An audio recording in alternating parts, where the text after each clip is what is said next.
దైవ ప్రార్థనలు జరగాల్సిన పవిత్ర చర్చ్ రణభూమిలా మారిపోయింది. దేవుడి వాక్యాలు బోధించాల్సిన పాస్టర్లు ఫైటింగ్కి దిగారు. Andhra evangelical Lutheran church north Paris పరిధిలో పాస్టర్ల నియామకం ఇప్పుడు చిన్నికి గాలివానలా మారింది. ఆధిపత్య పోరులో భాగంగా ఇరు వర్గాల పాస్టర్లు వారి అనుచరులు చర్చి ప్రాంగణంలోనే కొట్లాటకు దిగారు. అసలు ఈ ఘర్షణ కారణాలేంటి? దీని వెనక ఉన్న అసలు వివాదం ఏంటి? గుంటూరు అరండల్పేట పోలీస్ స్టేషన్ పరిధిలోని ఆంధ్ర ఇవాంజలిక్ లూథరన్ చర్చిలో ఒక్కసారిగా గందరగోళం నెలకొంది. ప్రార్థనల కోసం వచ్చిన భక్తులు అక్కడ జరుగుతోన్న హైడ్రామా చూసి అవాక్కయ్యారు. గత కొంతకాలంగా చర్చ్ అడ్మినిస్ట్రేషన్ కమిటీకి స్థానిక పాస్టర్లకు మధ్య నడుస్తోన్న అంతర్గత విభేదాలు ఒక్కసారిగా బయటపడ్డాయి. ఒకరినొకరు తోసుకుంటూ తిట్టుకుంటూ కొట్టుకునే స్థాయికి వివాదం చేరింది.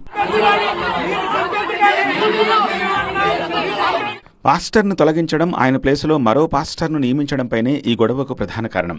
నార్త్ ప్యారిస్ చర్చ్ పాస్టర్గా విధులు నిర్వహిస్తున్న బాబురావుపై కొన్ని ఆర్థిక అవకతవకల ఆరోపణలొచ్చాయి. దీనిపై విచారణ జరిపిన ఏఈఎల్సీ అడ్మినిస్ట్రేటర్ జోసెఫ్ కురియన్ బాబురావును పదవి నుంచి తొలగిస్తూ ఉత్తర్వులు జారీ చేశారు. ఆయన స్థానంలో కెనడీని కొత్త పాస్టర్గా నియమించారు. అయితే ఈ మార్పును బాబురావు వర్గం తీవ్రంగా వ్యతిరేకించింది. ఇది అక్రమ నియామకమంటూ కోర్టు ఆర్డర్లను తెరపైకి తెచ్చింది.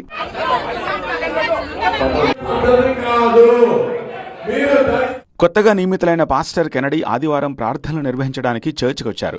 దీనిని గమనించిన పాత పాస్టర్ బాబురావు అనుచరులు చర్చ్ గేట్లు మూసేసి కెనడీని లోపలికి రాకుండా అడ్డుకున్నారు. దీంతో కెనడీ వర్గీయులు గేట్లు తోసుకుంటూ లోపలికి వెళ్లడానికి ప్రయత్నించారు. ఈ క్రమంలో ఇరు వర్గాల మధ్య మాటల యుద్ధం కాస్త శృతి మించి దాడుల వరకు వెళ్లింది.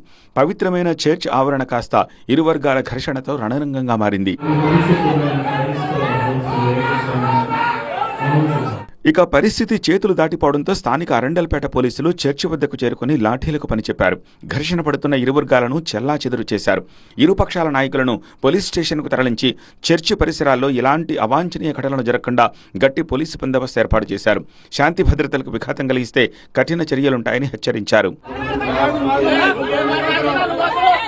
న్యాయపరంగానే తన నియామకం జరిగిందని ఏఈఎల్పీ కంట్రోలర్ జోసెఫ్ కురియన్ ఆదేశాలతోనే తాను చర్చి వద్దకు వచ్చానంటున్నారు కెనడీ.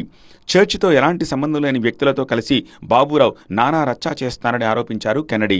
నేను నార్త్ ప్యారిస్కి వచ్చినా కూడా నాకు అన్నీ ఉన్నా కూడా రెవరెండ్ బాబురావు గారి టర్మ్ అయిపోయినా కూడా నన్ను బలంతో మందితో అనేక రీతిలుగా నన్ను ఇబ్బంది పెట్టి బయటకు తోసివేయడం జరిగింది. దయచేసి నాకు న్యాయాన్ని చేయాలని నేను మనవి చేస్తానని. ఇది నన్ను తోసివేయటం అనేది ఇది మూడోసారి బాబురావు గారి ద్వారా నేను బయటికి రాబట్టడం జరిగింది. మరోవైపు తనను అన్యాయంగా తొలగించారని, లక్షల్లో జీతాలు తీసుకుంటూ చర్చికి సంబంధం లేని వ్యక్తులను పాస్టర్లుగా నియమించి ఆలయంలో విధ్వంసం సృష్టించే ప్రయత్నం జరుగుతుందని ఆరోపించారు మరో పాస్టర్ బాబురావు. వారికి ఇవ్వబడిన ఆర్డర్ కూడా వారు కేవలం ఎలక్షన్స్ నిర్వహించడానికే వారికి ఇవ్వబడింది. వారు పెద్ద మొత్తంలో లక్షలాది రూపాయలు వారు నెలకు జీతాలు తీసుకుంటూ కాలయాపన చేస్తున్నారు. అంతేకాకుండా ప్రశాంతంగా ఉన్న ఆలయాలలో ఇతర పాస్టర్లను వేసి అక్కడ సంక్షోభాన్ని వారు కలుగచేస్తూ ఉన్నారు. ఇటు గుంటూరు జిల్లాలోని తాడేపల్లి చర్చిలోనూ ఇలాంటి రగడే జరిగింది. కొత్త పాస్టర్ దేవదానం తమకు వద్దంటూ ఓ వర్గానికి చెందిన మహిళలు చర్చి గేటు ముందు బైఠాయించారు.